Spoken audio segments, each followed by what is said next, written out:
In Newfoundland, we walk around St. John's. Me looking for good coffee, Sophia looking for earrings for her cousin, Noel looking for a gift for someone but doesn't know what to get, so in and out of souvenir shops we trudge, me waiting and saying that would be good every time Noel holds up a snow shaker with a moose in it, or a t-shirt with a moose on it, or a coffee mug with a... Not recalling what he picks, we are looking at ships from Signal Hill, climbing on a cannon, my knees weakening when the kids run near the edge.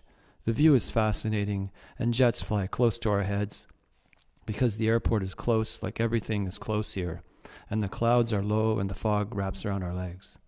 I suggest food, but there is the argument to get through. I expect it, but we gotta eat, and end up at Subway watching a guy order 7 subs, all particularly different, and I figure they're for him for each day of the week. And he says he will eat one in the car, and he looks at me like he knows he's been 15 minutes, and I am hungry.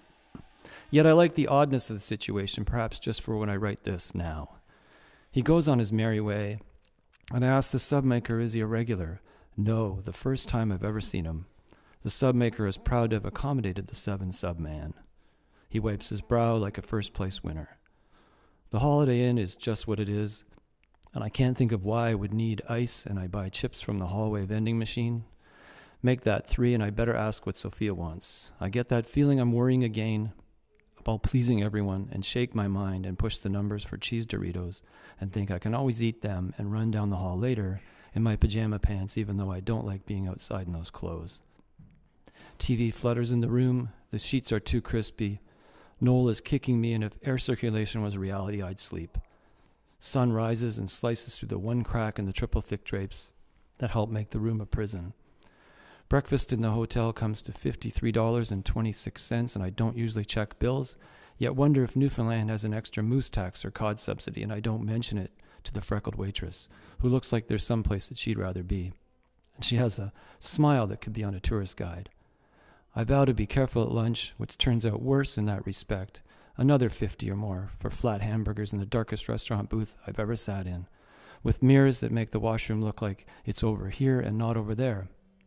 I pray I can get to the cafe we've passed 7 times like a frustrating dream, except I'm not in my underwear.